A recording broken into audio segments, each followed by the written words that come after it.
eu utilizo em milhões de estratégias de venda para chamar a sua atenção e também dos meus clientes que eu vendo através de inúmeras lojas virtuais, que é bem simples, montar uma loja virtual, trazer o produto sem estoque e vender para o Brasil. Só quero que você clique no botão abaixo, vá para a página de venda e entenda um pouco mais como que funciona esse mercado gigantesco que tem. Agora, ô Dudu, e a Cabala, cara? Explica pra gente. Né? Qual é a essência da Cabala? A essência da Cabala.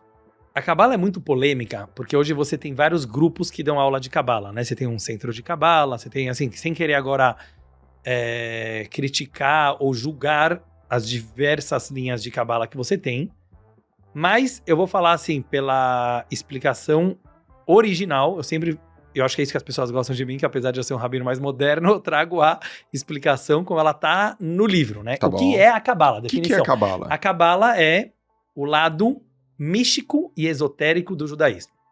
Nós acreditamos que há 3.333 anos atrás, exatamente, 3333, é um ano bem... Esse ano é um bem cabalístico. Deus outorgou os 10 mandamentos para o povo judeu no Monte Sinai com o objetivo que nós divulgássemos isso pela toda a humanidade. Agora, o que acontece? O judaísmo, como tudo na vida, tem corpo e alma. O que é o corpo das coisas? É a parte física, é a parte técnica, é o acontecimento externo. Tudo tem uma alma, certo? Por exemplo, acontece alguma coisa na tua vida, você pode olhar só, tem pessoas que ficam noiadas e paranoicas com o acontecimento, e tem pessoas que se questionam imediatamente qual é o significado disso, por que será que Deus fez acontecer isso na minha vida agora? Então todos os seres, todas as criaturas, eles têm o corpo e têm o significado que seria a alma. O judaísmo também.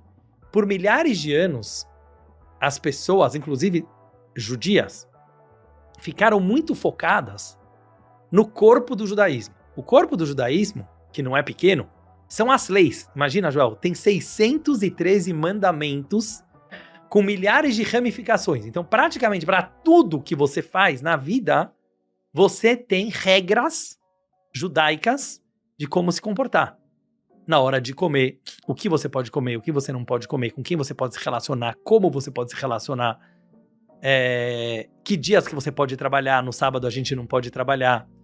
E assim, eu tô falando em termos gerais. Quando você vai pegar nos mínimos detalhes do Código de Leis Judaicas, tem leis de como a pessoa deve ir no banheiro ou não, inclusive para a saúde da pessoa.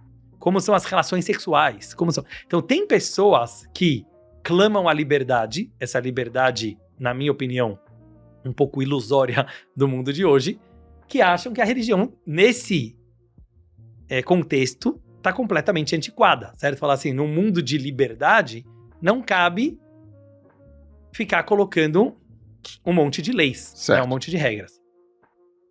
Mas a Cabala, e aí entra a Cabala.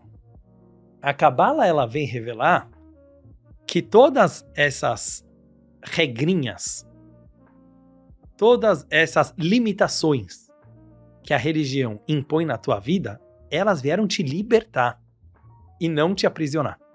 Pra mim, senão não faz sentido nenhum, e é isso que foi a minha grande busca existencial da vida toda, porque eu sou uma pessoa extremamente de alma livre, sou super cético, sou super questionador. Imagina que eu tava lá embutido no mundo ortodoxo de Jerusalém, mas questionando tudo, sabe? Por que tem que se vestir assim? Por que tem que fazer assim?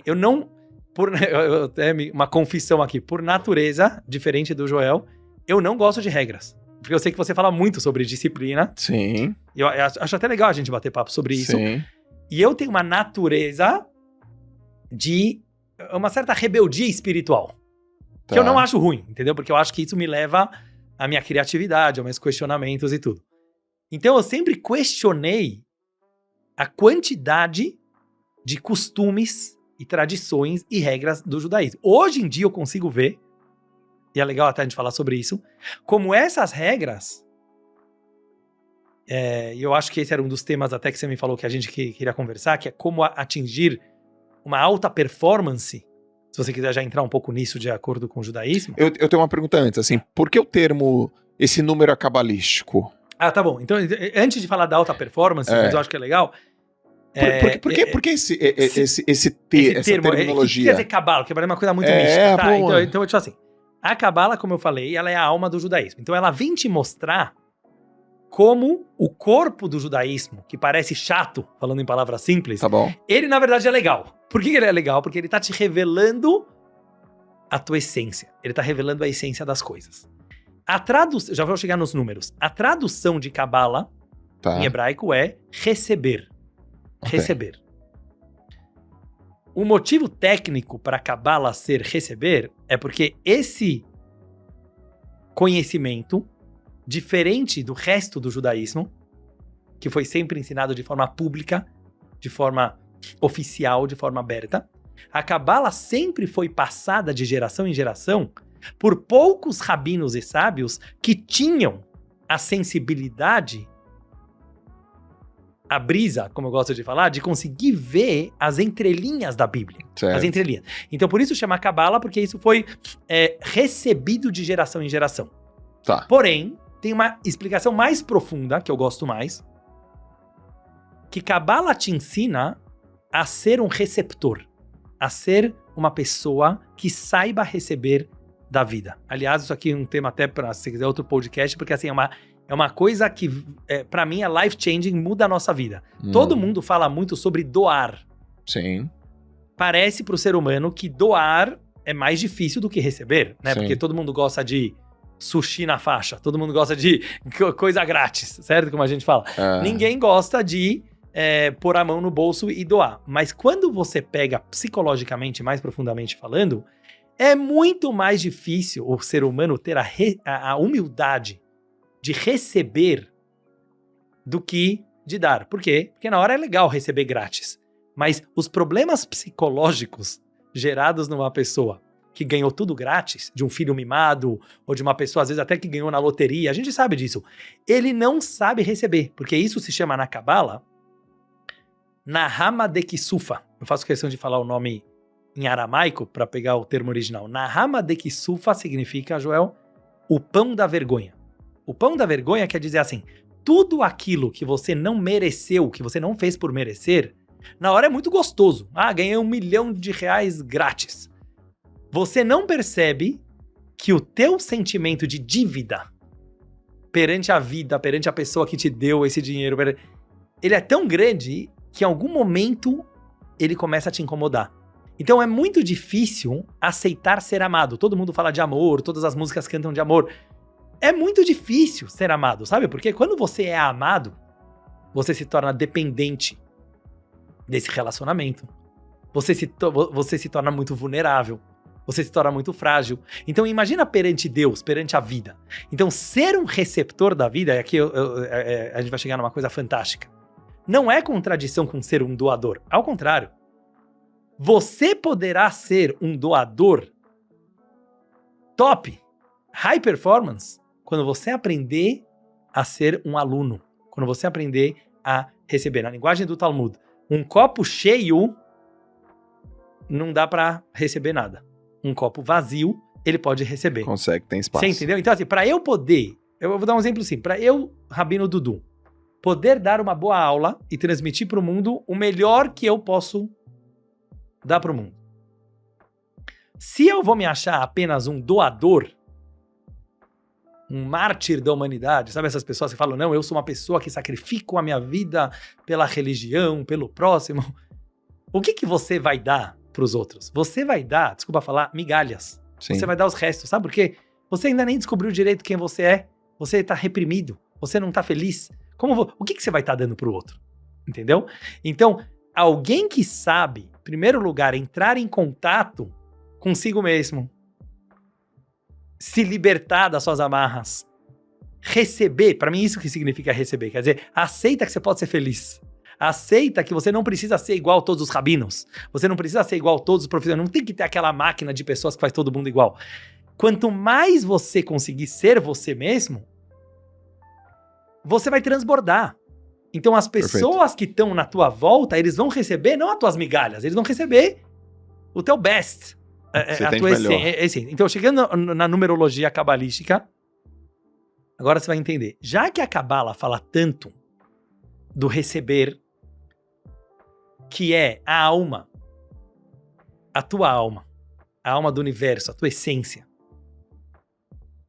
A Cabala entrou, uma das áreas da Cabala, não é a única, mas é uma das mais pop, as pessoas gostam muito, né, de numerologia judaica, de número da sorte, número do azar. Por quê?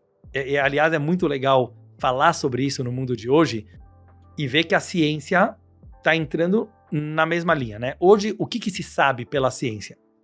Que é tudo informação. É muito louco, né? Porque antigamente, assim, se achava que era tudo matéria. Aí depois se descobriu que, na verdade, é tudo energia. Tudo isso aqui é energia, né? Isso aqui eu não tô falando do Cabala, tô falando de ciência. Só que a energia se transforma em matéria. Sim. A genética, o DNA, descobriu que em todas as criaturas, em todos os seres, você tem um código genético. É que as pessoas não param pra pensar. Hoje em dia eu não consigo acreditar em alguém que não acredita em Deus, tá? Isso que eu sou muito cético por natureza. Porque eu falo assim, pra você acreditar em Deus, você não precisa da Bíblia, você não precisa... ter ótimas perguntas, né, sobre a injustiça do universo, da sociedade, ótimas perguntas, mas assim, quando você analisa um ser humano com a sua complexidade, com as nossas mudanças de humor, a bagunça que é um ser humano, a crise existencial, o nosso livre-arbítrio, quer dizer, alguém fabricou isso aí, entendeu? Isso aí nenhum Big Bang... E o chimpanzé até tudo bem. O chimpanzé é gente boa, entendeu? Agora, como um ser humano dotado, né, de bem e mal e tal, então eu acho assim, quando você analisa a complexidade do ser humano, você chega a Deus.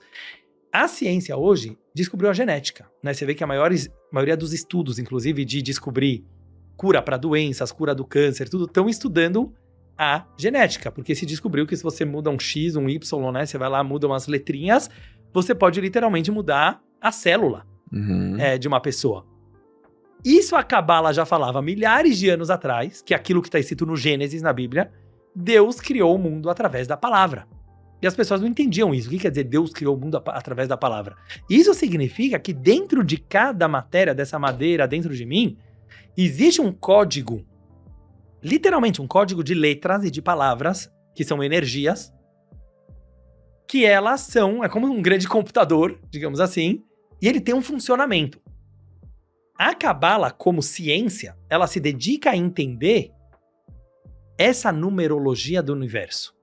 Porque no judaísmo, letras são números, né? Não quero agora complicar demais, mas assim, tem 22 letras do alfabeto judaico, cada uma delas tem um valor numérico. Sim. Então, tudo se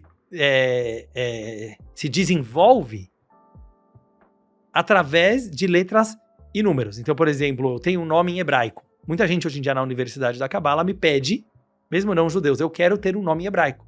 E pode. Por quê? Porque o nome em hebraico, ele é o nome que vai te dar a energia espiritual. Então, as letras e a combinação das letras e as ramificações das letras, elas são literalmente a fonte da onde você vai receber a tua espiritualidade. Então, é muito legal. É um estudo super vasto e complexo, mas saber que todas as letras da genética espiritual do universo, vamos falar assim, do DNA espiritual do universo, que eu acredito ser a Bíblia. Se você perguntar para mim, Dudu, o que é a Bíblia para você? Não é um livro de historinhas que conta a história do povo judeu. Isso é o superficial da história. Mas quando você estuda, e tem muitos cabalistas que estudaram a numerologia da Bíblia e começa a ver a combinação de letras, é um código aquilo. Sim. Então, para mim, o código genético do universo é a Torá.